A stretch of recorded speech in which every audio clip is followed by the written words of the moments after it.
So, hey everyone, I am Pam Hill. And in this 1 hour webinar, what I'm going to talk about is how to buy a house for the price of a car. And I'll get into the details of what I mean by that, as well as talk to areas where you can and cannot buy a house for the price of a car. The good news is there are many, many more states where you can than where you can't.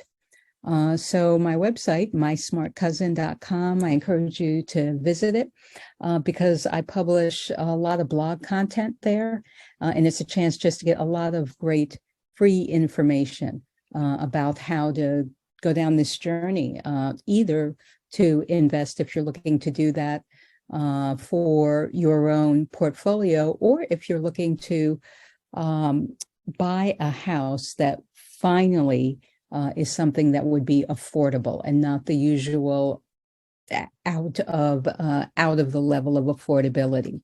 So that's the value of this topic.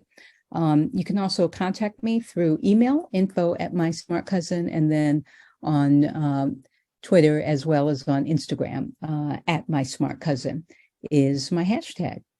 So now we'll go ahead and get started. So who am I? I am somebody who's been in the business world a real long time, in the corporate world, had a lot of positions, all with the electric utility sector. And that went right on up to top levels. So I was Chief Executive Officer, CEO of a utility in the Bahamas, and then CFO, Chief Financial Officer of a utility in Jamaica. And those were both billion-dollar companies. And I also had a chance to be vice president and senior vice president in some roles. So I'm somebody who, I only mention it because I've had a lot of background in corporate America, and so have a really good idea of how to value and evaluate what a good project looks like, and in this case, what a good investment looks like, such as real estate. And so I started, maybe like some of you all, never having done this before. There are folks, I'm sure, who are out there who have done zero in the way of buying a house for the price of a car. Hey there, Tawny. Thanks so much for letting me know that you're from Toronto. So I'll be talking mainly to the US, but that said, it never hurts to also explore what we might be able to do where you are. So at any rate, I started off never having done this before. And it's been 10 years or so that I've been involved in this. I fell into it. It wasn't some grand plan that I thought, hey, I'm in corporate America and I'm going to quit my job and start buying houses. I fell into it because my husband, and at the time we were dating, he was living in an apartment and very much wanting to buy. He was living in Wilmington, Delaware, and we started looking from cheapest price to highest price, which is the exact opposite of how real estate agents, how banks, most everyone tells you to just start with your budget, start with what you can afford. The problem with doing it that way is you end up starting at the very top end of your budget. So if they tell you, well, gee, you've got a household income of $80,000. So go on ahead and start looking for houses that are $250,000. Why start there? What they've forgotten to say is, yes, you have an income of $80,000, but you can go on ahead and possibly find something at $50,000, $60,000. Let's start there, or you'll never know it exists. So that's what we did. And by doing that, he saw houses. As I said, this was about 10 years ago. So by then, the Great Recession was over, but certainly the aftermath of it was not. So prices were still pretty depressed. And he saw houses, row houses, for in the 20s, 20,000, 25,000, 30,000. He bought a row house for 26,000, either 26 or 27,500. 3-bedroom, 1 bath. And when I saw that, I couldn't unsee it. So that became my new favorite way of investing. So by working for corporate America, that meant I was well entrenched in all the usual ways that you invest, which is essentially through a 401k, in the stock market, in the bond market. And I didn't abandon those. I stuck with that, but I broadened, I added to that real estate because I knew that at that price in the 20s, why not, just why not, but it would be such a mistake not to, because after all, when it's in the 20s, what are you going to do? Cry into your glass of wine if your $25,000 house goes to 15,000? No, you are not. You are still going to celebrate and rejoice because of the rent check that you're getting from that house, which is well over whatever terrible or wonderful financing that you could get. So I went from one house to 25 houses, all at the price of a car. So for me, what that means is the cheapest price I paid for a house is really the price of a bicycle, $2,500 in Jersey. And the most expensive price I've paid, again, for just a house is $35,000. So I've bought 25 houses that way, totaling 31 units. And these houses have mainly been single family, but I bought a 2-family for the price of a car, a 3-family, and even a 4-family. The 2-family was $35,000. The 3, and that's in Jersey, Southeast Jersey. The 3-family was $18,000, and the 4-family with a bar was $26,000, something like that, just outside of Philly. So these were bought maybe probably about 4 years ago now. But there's still plenty of houses that are out there today, not in these same locations, but elsewhere in the US. And that's why I do these kind of talks, because I want everyone to have an opportunity to do this. And me and my husband, we've eaten our own cooking when it comes to this. The house that we live in right now was also a house for the price of a car. It's in, your standard middle class neighborhood. It's a 2-bedroom, 1-bath, and it was $35,000. And as you can well imagine, with COVID, the price of all of these houses are now $100,000 type thing and up. I mentioned that I'm a blogger, so certainly follow me on Instagram, on Facebook, on Twitter at My Smart Cousin. So we'll go on ahead and begin to dive in with some of the nitty gritty in terms of where you can find these houses, because it's one thing for me to talk about it. It's another thing for you to see it with your own 2 eyes. What we do.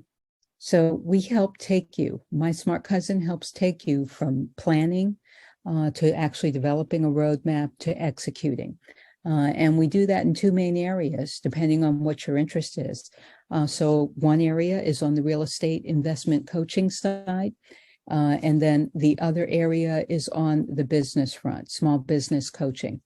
So of course, My Smart Cousin is a small business that I have, but then I've started other small businesses and definitely know my way around all aspects of running a business and sharing those Fortune 500 ways, secrets, some might call them, but they're really just processes, procedures, systems, know-how of how you can make your small business a success.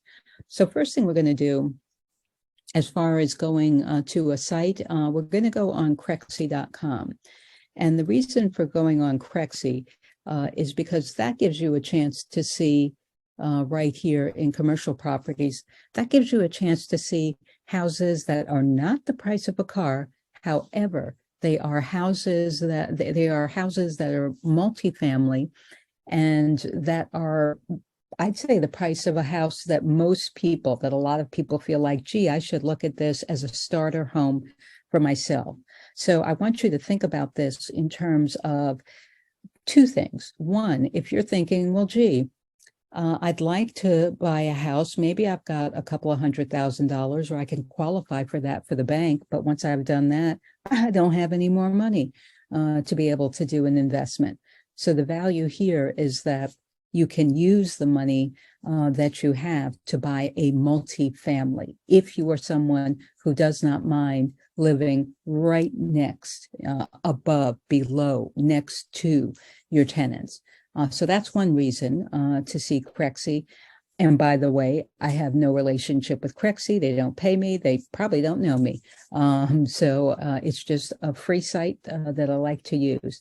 And then the second reason to look at this is just so you can get familiar. So if there's a certain location in the US or outside, in Canada, in Toronto or elsewhere, as you can see, I didn't circle Toronto up here. I've got it on New York, but you're able to look anywhere really in the world to see what's available.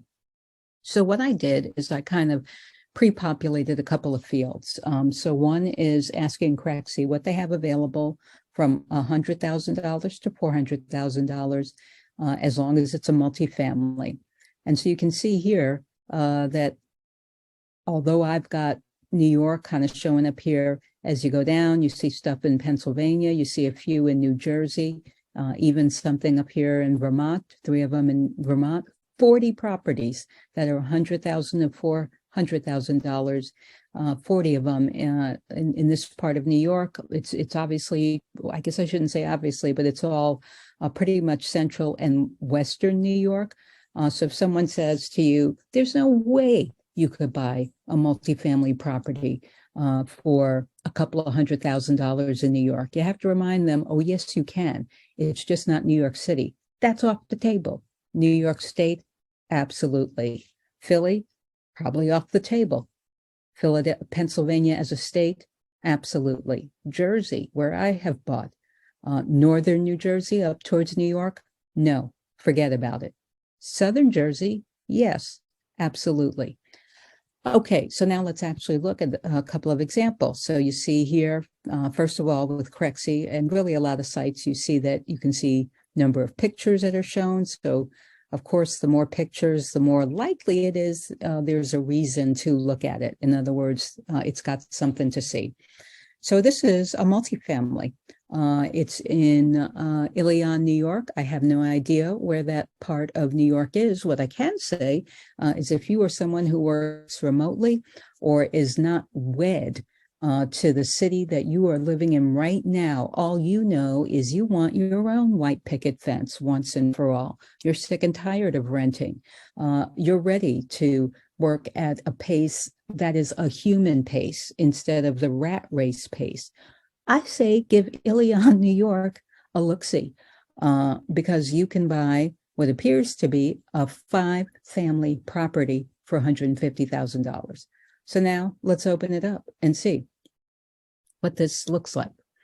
All right, so we've got a little bit of a description over here.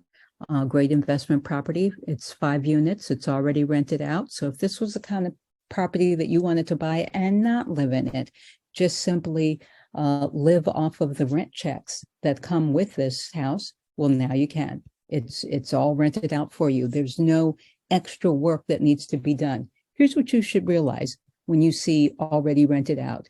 Your brain should say, yippee. And why? Because it means that the house is livable. Is it up to your living standards? Would you still want to do something with it once you buy it? Sure, you might still want to make some improvements. No, it might not be your dream house, but 5 families are living in it right now. So that means it's absolutely not a tear down. It's absolutely not a gut job. This is the kind of property that would be a coat of paint and some other minor improvements, but it's ready right off the bat. So that we know simply through these magic words of fully rented. You've got long-term tenants in place, so they're letting you know that. They're telling you that it's served by the city electric company and tenants pay their own utility, fine. Well maintained, of course, that's in the eye of the person who's selling it, and usually that's what they say. It's got a 6-car garage. That's nice, right? You always could. This property looks small, just taking a peek at it this way, but you could always rent out those garages as an additional piece of income. Although I'm going to guess that these garages are used by the tenants already. Each unit has a washer and dryer. That tends to be something that tenants like, but you don't have to make it available. But this tells you some good news. Appliances are in the property already in each unit. There certainly wouldn't be a washer and dryer in place, but not a fridge and a stove. So there are appliances already in there. And here they say electric oven and fridge. Telling you where it is. Utica is a little bit more well-known as a city in New York State. They're telling you it's turnkey operation, back to this not being a gut job, with some upside potential. Okay, is there really upside potential? Let's look. What this seller is bringing in rental income is $2,200 more or less a month. And you've got 5 units. That means each one is renting at $410, something like that. That's mighty low. Now, the landlord of this property might feel like, I'm not messing around with this rent. I've done that myself and do that myself. When you've got somebody who's a steady Eddie and they're doing a good job taking care of the property, don't mess with success type thing. But there's certainly plenty of room for upside. Again, Western New York is certainly cheaper than New York City, but not to the tune of $400 a month. Even if these are only studio apartments, the market rate rent would be more like probably $600 at a minimum. So you do have some upside, so we can believe the seller when they say that. Now let's take a look at what the units look like, just so we can see. Okay, so when I look at properties, what do I look for? Here, I'm looking here at the outside. I see new windows, right? I'm guessing this is aluminum siding, but if it's pretty old, it could even be the old asbestos, which is fine. You just don't want to chip it off. You want to leave it as is. But I always kind of like a sloped roof because those are better in terms of not having as many leaks. Because the snow, the rain kind of can slide right off, as opposed to a flat roof where it will build up. But it has a nice appeal to it. Certainly has a nice curb appeal. Okay, here are the garages. Hey, they're not beautiful, but then again, they're a-okay. They all have a door. This looks like some kind of cabling, so there's probably electric inside these garages. So that's nice. There you go. Look at this. What do I see? I see a house that's lived in. So you like the look of that. Again, looks fine. Nothing wrong with it. Gives you a sense, walk-in shower. So I'm guessing these are all probably 1 bedrooms. There's the stove, the cabinets. You see the window air conditioner. So meaning there's probably just radiator or baseboard heat in here. Here's another bathroom, higher end appliance there, and so on, the fridge, etc. So again, if I saw this even as a single family, let alone a 5 family, this would look like a great deal to me, not at that price, of course, but just in terms of what you see here, right? You can paint. If you're like, oh, paneling, who wants to live with paneling? These 5 families do. And you can always paint over this if you felt like you wanted to make it look a bit more modern. So that just gives you a sense, sort of right off, of how there really are these properties.